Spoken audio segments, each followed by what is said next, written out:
नमस्कार विद्यार्थी मित्रांनो, आज आपण आपल्या संच या प्रकरणातील वेन आकृती आणि उपसंच विश्वसंच या विषयावरती आपण अभ्यास करणार आहोत आणि त्यावर आधारित सराव संच 1.3 ची उदाहरणं आपण पाहणार आहोत.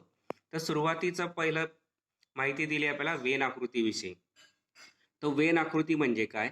तर संच लिहिण्यासाठी आपण काही बंदिस्त आकृत्यांचा उपयोग करतो, की ज्या बंदिस्त आकृत्यांचा उपयोग संच लिहिण्यासाठी प्रथम ब्रिटिश तर्कशास्त्रज्ञ जॉन वेन यांनी केला आणि म्हणून त्या ज्या आकृत्या आपण वापरतो बंदिस्त संच लिहिण्यासाठी त्या आकृत्यांना नाव देण्यात आलं वेन आकृती.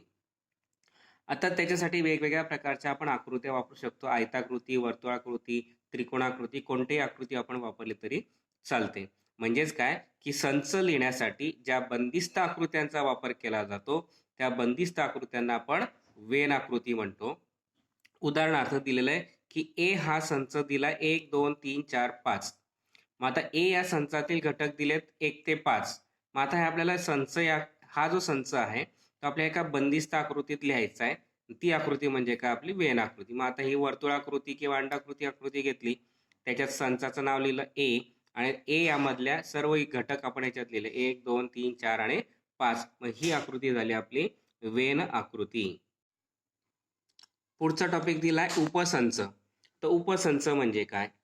तर समजा ए आणि बी हे दोन उपसंच दिलेले आहेत, दोन संच दिलेले आहेत आणि संच बी चा प्रत्येक घटक जर संच ए मध्ये असेल तर बी ला आपण ए या संचाचा उपसंच असं म्हणतो. हे दोन संच दिलेत ए आणि बी. बी मधला प्रत्येक घटक जर ए मध्ये असेल तर बी ला ए चा आपण उपसंच म्हणतो. आपण या चिन्हाने दाखवतो बी उपसंच ए. त्याचं वाचन आहे बी हा ए चा उपसंच आहे. उदाहरणार्थ दिलेलं आपल्याला की एक ए हा संच दिला 1 ते 8 संख्या 1 2 3 4 5 6 7 8. बी हा संच दिलाय 2 4 6 8. मग आता बी हा संच 2 4 6 8 दिलाय तर बी चा प्रत्येक घटक जर आपण पाहिला 2 4 6 आणि 8 हा प्रत्येक घटक ए मध्ये आहे. 2 आहे 4 आहे 6 आहे आणि 8 आहे.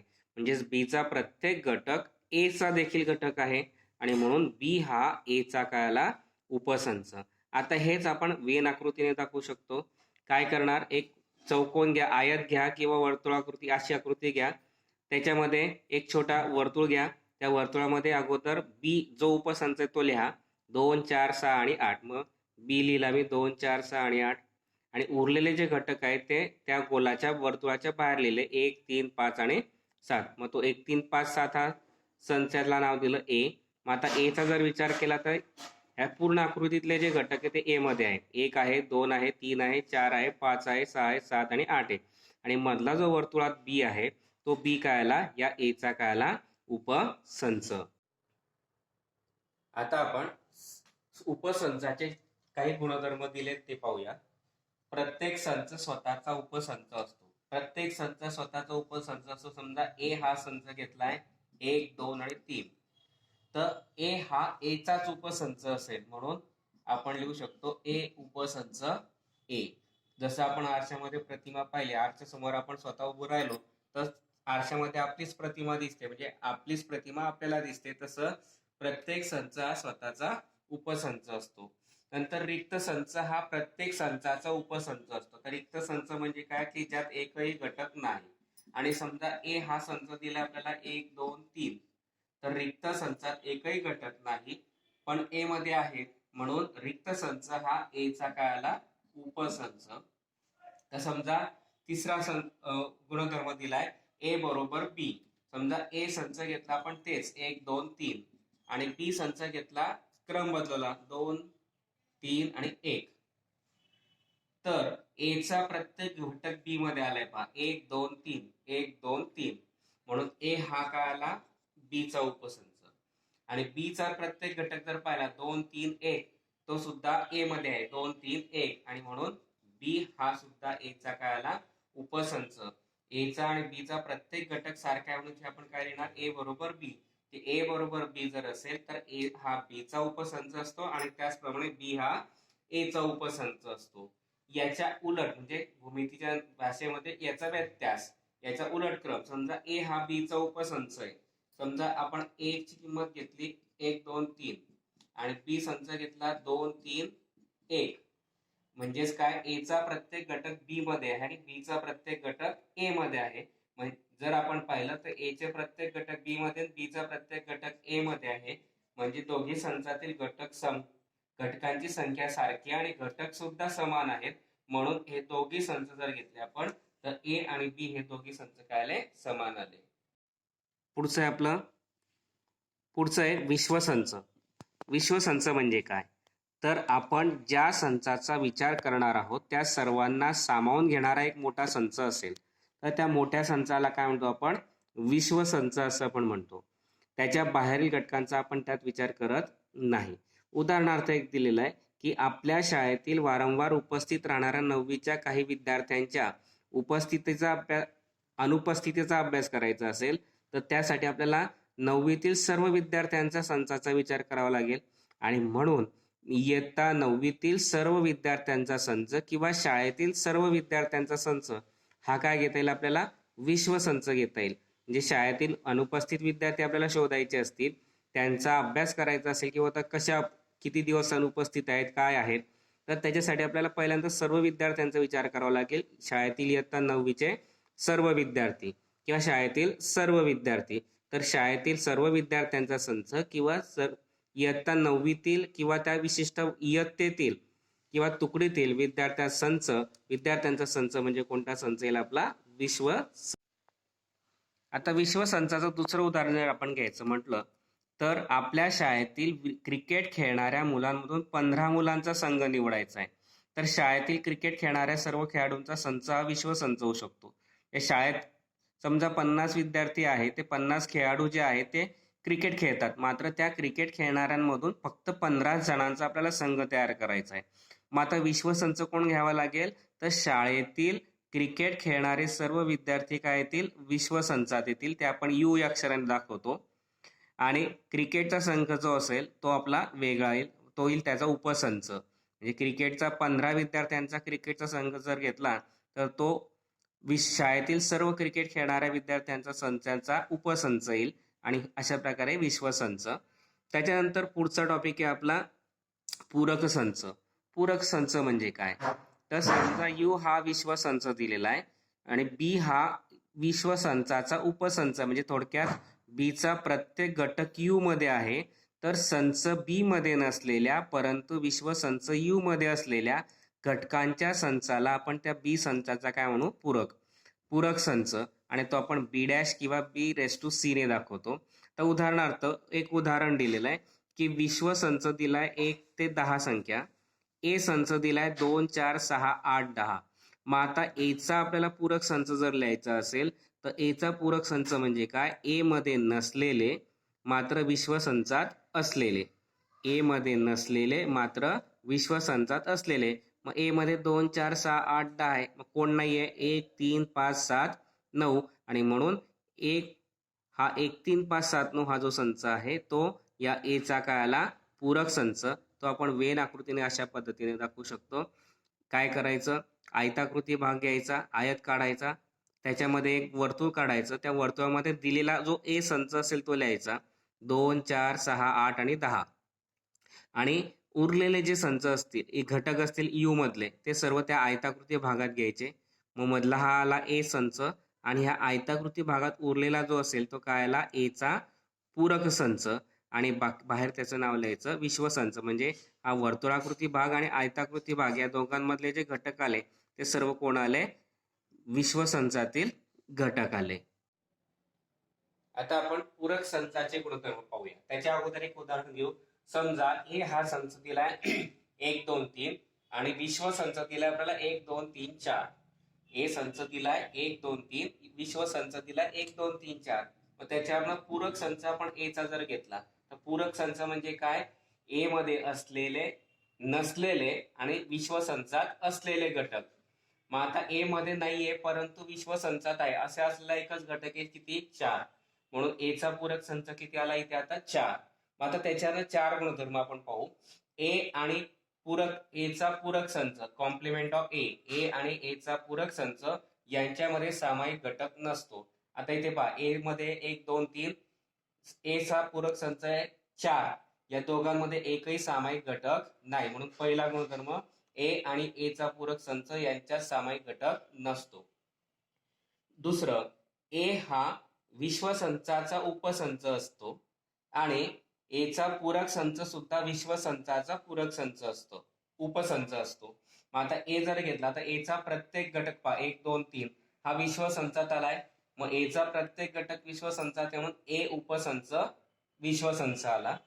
तसंच ए चा पूरक संच 4 दिलाय, हा 4 हा घटक विश्वसंचात आलेला आहे म्हणून कॉम्प्लिमेंट ऑफ ए म्हणजे ए चा पूरक संच, ए चा पूरक संच जो आहे त्याचा प्रत्येक घटक विश्वसंचात आलाय म्हणून ए च्या पूरक संच सुद्धा विश्वसंचाचा उपसंच आला. नंतर विश्वसंचाचा पूरक संच हा रिक्त संच असतो. तर विश्वसंच दिला 1 2 3 4, याचा प्रत्येक घटक ए मध्ये आलाय का? नाही, म्हणून किंवा कॉम्प्लिमेंट ऑफ मध्ये ए मध्ये नाहीये म्हणून ए चा प्रत्येक घटक कोणत्याच संचात नाहीये म्हणून विश्वसंचाचा पूरक संच हा काय येतो? रिक्त संच येतो. Complement of universal set is equal to 5. विश्वसंचाचा पूरक संच हा रिक्त संच आला. त्याच्याच उलट रिक्त संचाचा पूरक संच हा विश्वसंच असतो, कारण रिक्त संचात एकही घटक नसतो त्याच्यामुळे त्याच्यातला प्रत्येक घटक विश्वसंचात येणारच नाही म्हणून विश्वसंचाचा पूरक रिक्त संचाचा पूरक संच हा नेहमी विश्वसंच असतो. आता आपण सराव संच 1.3 मधील उदाहरण पाहूया. पहिलं उदाहरण दिलंय, जर ए हा संच दिलाय A B C D E, B संच दिलाय C D E F, C संच दिलाय बी डी आणि डी संच दिलाय ए आणि ई, तर खाली काही विधानं दिल्यात ती सत्य का असत्य ती लिहायची आहेत. मग आता सी उपसंच बी, आता उपसंच म्हणजे काय?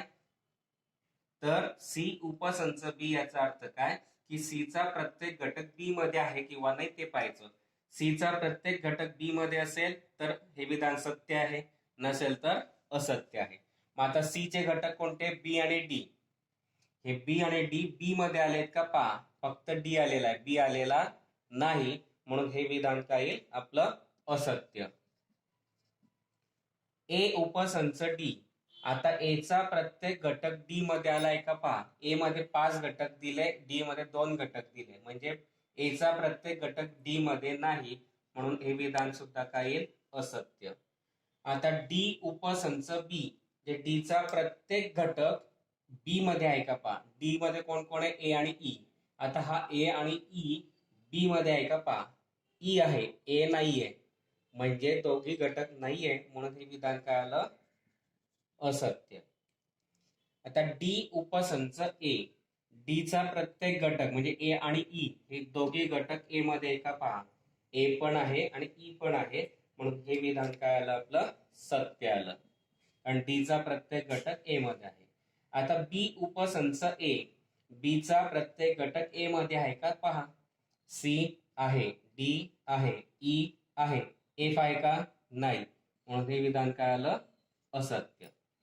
आता सी उपसंच ए, जे सी चा प्रत्येक घटक ए मध्ये आहे का? पहा, सी चे दोघे घटक बी आणि डी याच्यात आहे का? आहे, बी आणि डी दोघे आहे म्हणून हे विधान काय आलं? सत्य. अशा प्रकारचे पहिलं उदाहरण ए संच दिला होता, बी संच दिला होता, सी संच दिलाय, डी संच दिलाय. मग आता त्याच्यानं विधान सत्य शोधायचे, सत्य का सत्य. सी उपसंच बी, जे सी चा प्रत्येक घटक बी मध्ये आहे का ते पाहायचं. सी चा प्रत्येक घटक म्हणजे बी आणि डी याच्यात आहे का? नाहीये, फक्त डी आहे, बी नाहीये म्हणून विधान असत्य. ए उपसंच डी, मग आता ए मध्ये 5 घटक आहे, डी मध्ये 2च आहे म्हणजे ते नाहीच आहे म्हणून ते विधान असत्य. डी उपसंच बी, डी चा प्रत्येक घटक बी मध्ये का? पहा, ए आणि ई याच्यात आहे का? नाहीये, ई आहे फक्त, ए नाहीये म्हणून विधान असत्य. नंतर डी उपसंच ए, डी चा प्रत्येक घटक ए आणि ई ए मध्ये आहे म्हणून विधान सत्य. बी उपसंच ए, जे बी चे 4ही घटक याच्यात पाहिजे, सी आहे, डी आहे, ई आहे मात्र एफ नाहीये म्हणून असत्य. सी उपसंच ए, सी चे दोन्ही घटक ए मध्ये पाहिजे म्हणजे बी आणि डी आहे म्हणून हे विधान काय आलं? सत्य आलं. आता पुढचं दुसरं उदाहरण दिलेलं आहे 1 ते 20 मधील नैसर्गिक संख्यांचा संच विश्वसंच म्हणून घ्या. आता विश्वसंच म्हणून काय घ्यायचं आहे? 1 ते 20 नैसर्गिक संख्या, मग विश्व संच घेतला आपण 1 ते 20, 1 2 3 4 5 6 7 8 9 10 11 12 13 14 15 16 17 18 19 आणि 20 हा विश्व संच घेतला आपण 1 ते 20 नैसर्गिक संख्या. तर हे दोन जे उदाहरणं दिले ते वेन आकृतीने दाखवायचे. मग आता एक्स हा कसा येईल, तर एक्स काय दिलेला आपल्याला, एक्स हा असा संच आहे एक्सचा की एक्स ही नैसर्गिक संख्या आहे आणि एक्स ची किंमत 7 पेक्षा मोठी 15 पेक्षा लहान. मग आता 7 पेक्षा मोठी आणि 15 पेक्षा लहान 8 9 10 11 12 13 14 हा आला आपला एक्स संच. आता हे आपल्याला वेन आकृतीने दाखवायचं आहे. मग आता वेन आकृती आपण विश्व संच आपण यू ने दाखवणार. हा झाला आपला विश्व संच. त्याच्यात कोणते घटक घ्यायचे, 1 ते 20. मग आता कुठेही लिहिले तरी चालेल. आता आपल्याला माहिती की एक्स हा त्याचा काय दिलेला आहे, उपसंच दिलेला आहे. तर एक्स हा संच आपल्याला याच्यात दाखवायचा. एक्स मध्ये काय काय ते आपण अगोदर घेऊन घेऊ. 8 9 10 11 13 12 आणि 14 कुठेही लिहिले तरी चालतात. हा आपला संच झाला, बरोबर. मग आता हा झाला आपला एक्स संच, बरोबर. त्याच्यातले सर्व घटक त्याच्यात घेतले मी, 8 9 10 11 12 13 14 आणि उरलेले सर्व मग आता या आयताकृती भागात कुठेही लिहिले तरी चालतील. 1 2 3 4 5 6 7 8 9 10 11 12 13 14 आले, 15 16 17 18 19 आणि 20. अशा प्रकारे ही त्याची एक्स ची आकृती आपली आली. वेनचित्र विश्व संच यू घेतला 1 ते 20, त्याच्यामध्ये एक्स हा दिलेला आहे म्हणून मी एक्स अगोदर लिहून घेतला. एक्स मधले सर्व घटक गोल आकृती दाखवले, वर्तुळात दाखवले आणि बाकीचे सर्व विश्व संचाचे उरलेले घटक यू मध्ये दाखवले.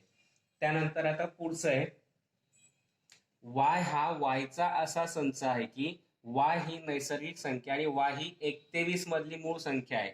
मग आता वाय ही 1 ते 20 मधली मूळ संख्या, मग 1 ते 20 मधल्या मूळ संख्या 2 3 5 7 11 13 17 आणि 19 या सर्व काय आल्या 1 ते 20 मधल्या मूळ संख्या. आणि आपण विश्व संच यू घेतलेलाच आहे की कोणता घेतला, 1 ते 20. मग आता परत 1 ते 20 विश्व संचात घेतले, बरोबर. मग आता 1 ते 20 मध्ये विश्व संच येईल. आता त्याच्या अगोदर मी काय करेल, वाय संच लिहून घेईल. मग आता वाय संच घेतला, वाय मध्ये कोण कोण आहे, 2 3 5 7 11 13 17 आणि 19 हा संच कोणता आला आपला, वाय आला, बरोबर. मग आता उरलेले याच्या व्यतिरिक्त 1 ते 20 मधल्या सर्व संख्या इथे येतील.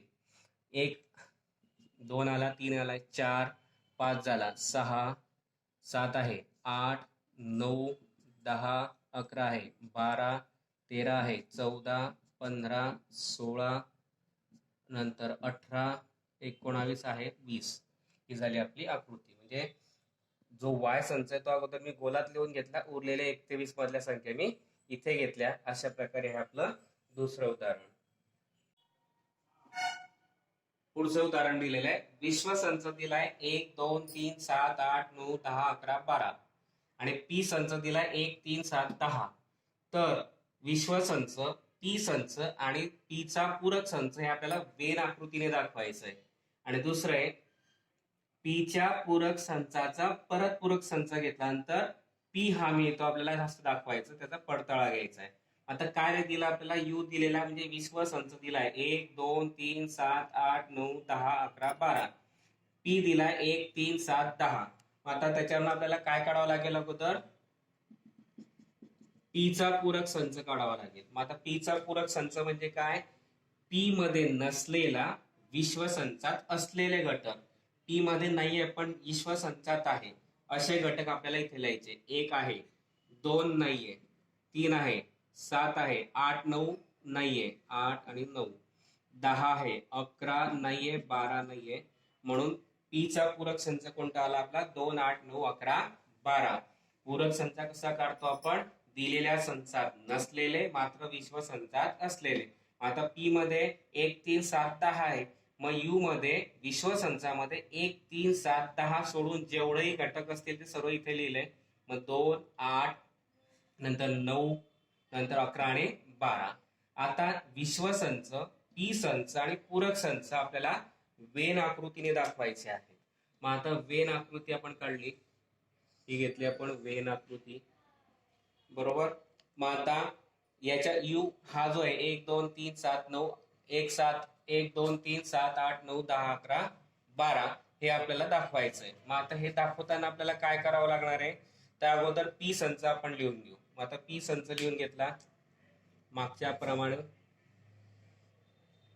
1 3 7 आणि 10.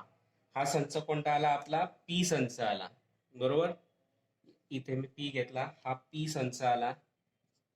आता 1 3 7 10च्या व्यतिरिक्तचे सर्व कोणते कोणते, 2 8 9 11 आणि 12 हे सर्व आले याच्यामध्ये. मग हा कोणता घटक आला, आपला कोणता संच आलाय, पीचा पूरक संच. आणि ही पूर्ण आकृती म्हणजे काय, ते आपली विश्व संच, म्हणून विश्व संचाचं नाव मी बाहेर लिहिलं. ही झाली आपली विश्व संच, म्हणजे 1 2 3 7 8 9 10 11 12 हे घटक. एक किती आले, 4 आणि 4 8 आणि 1 9, 1 2 3 4 5 6 7 8 9. हा विश्व संच पूर्ण आकृती म्हणजे विश्व संच झाला. त्याच्यातला मध्ये मी गोल काढला, पी, पी मधले घटक लिहिले 1 3 7 10. आणि त्याच्या व्यतिरिक्त या आयताकृती भागात उरलेले जे आहेत ते काय आले आपले, म्हणजे 2 8 9 11 आणि 12. तो कोणता संच आला, आपला पूरक संच. हे आपलं पहिलं झालं. आता दुसरं काय घ्यायचं आहे, पीच्या पूरक संचाचा पूरक संच काढायचा आहे. मग आता दुसरं पी संच दिला आपल्याला, पीचा पूरक संच दिलेला. आता अगोदर पी घेतला आपण, पी काय दिलेला आपल्याला 1 3 7 10. आणि पूरक संच काय आला आपला पीचा, 2 8 9 11 आणि 12, बरोबर. मग आता पीचा पूरक संचाचा पूरक संच घ्यायचा. त्याच्या अगोदर आपल्याला विश्व संच घ्यावा लागेल. विश्व संच आहे 1 2 3 7 8 9 10 11 आणि 12 इथे दिलेला आहे. मग आता पीच्या पूरक संचाचा पूरक संच म्हणजे पीचा पूरक संच आहे 2 8 9 11 12. त्याचा पूरक संच घ्यायचा, म्हणजे याच्यात नसलेले मात्र विश्व संचात असलेले. पी डॅश मध्ये म्हणजे पूरक संचामध्ये नसलेले विश्व संचात असलेले. मग 2 8 9 11 12 सोडून सर्व. मग 2 8 11 12 सोडून 1 नंतर 3 नंतर 7 आणि नंतर 10. हा आला पूरक, पीच्या पूरक संचाचा पूरक संच. परंतु आपल्याला काय दिलेलं आहे, पी हा संच दिला आहे 1 3 7 10. म्हणजे हा संच म्हणजे कोण आहे, पूरक संच. आणि म्हणून आपल्याला काय लिहिता येईल, पीच्या पूरक संचाचा पूरक संच म्हणजे काय, पी. आणि तेच आपल्याला सिद्ध करायचं होतं. चौथं दिलेलं आहे, जर पी, जर ए बरोबर 1 2 3, ए बरोबर दिलाय 1 3 2 7, तर या संचाचे 3 उपसंच लिहायचे आहे. कोणते 3 उपसंच लिहायचे, मग आता उपसंच सर्व कोणते कोणते येतील, 1 येऊ शकतो, 3 येऊ शकतो, 2 येऊ शकतो, 7 येऊ शकतो, किंवा 1 3 येऊ शकतो, किंवा 1 2 येऊ शकतो, 1 7 येऊ शकतो, नंतर 3 2 येऊ शकतो, 3 7 येऊ शकतो, किंवा 2 7 येऊ शकतो, किंवा 1 3 2, किंवा 1 3 7, किंवा आपण आत्ताच गुणधर्म पाहिला होता की प्रत्येक संच स्वतःचा उपसंच असतो. म्हणजे एक एक घटक घेऊन आपण एक एक संच लिहिला तर जेवढेही संच येतील ते सर्व ए चे काय आले, उपसंच. यापैकी कोणते 3 तुम्ही लिहिले तरी चालतील. पहिल्यांदा एक एक संख्या घेतल्या, 2 2 घेतल्या, नंतर 3 3 घेतल्या आणि नंतर 4. हे सर्व जे आले ते काय आले, ए चे उपसंच. पुढचं उदाहरण आहे, पुढील पैकी कोणते संच दुसऱ्या कोणत्या संचाचे उपसंच आहे ते लिहा. 5 संच दिले, पी हा पुण्यातील रहिवाशांचा संच आहे, एम हा मध्य प्रदेशातील रहिवाशांचा संच आहे, आय हा इंदोर मधील रहिवाशांचा संच आहे, बी हा भारतातील रहिवाशांचा संच आहे आणि एच हा महाराष्ट्रातील रहिवाशांचा संच आहे. आता ह्या उदाहरणात जर आपण पाहिलं, एक भारत हा या देशाचं नाव आहे, महाराष्ट्र आणि मध्य प्रदेश राज्यांचे नाव आहे, पुणे हे महाराष्ट्रातील शहर आहे, इंदोर हे मध्य प्रदेशातील शहर आहे. म्हणजे मुख्य जो घटक आहे आपला तो कोण आहे, भारतीय रहिवाशांचा संच. मग पहिलं आपण जर आपण पाहिलं तर मुख्य जो संच येईल तो कोण येईल, भारत. बरोबर, बी संच. मग भारतामध्ये कोण कोण येतं, महाराष्ट्र येतो आणि मध्य प्रदेश येतो. आणि महाराष्ट्रामध्ये कोणतं शहर दिलं आता इथे, पुणे, आणि मध्य प्रदेश मधलं इंदोर. मग आता महाराष्ट्राचा संच कोणता आहे आपला, एच, मध्य प्रदेशचा संच आहे एम, पुण्याच्या शहराचं रहिवाशांचा संच आहे पी आणि इंदोरच्या रहिवाशांचा संच आहे आय. म्हणजेच आता आपल्याला कोण कोणाचा उपसंच आहे ते लिहायचंय. पाहता, पुण्यातील रहिवासी महाराष्ट्रीयन आले, महाराष्ट्रातील रहिवासी आले म्हणून पी हा एच चा उपसंच आला.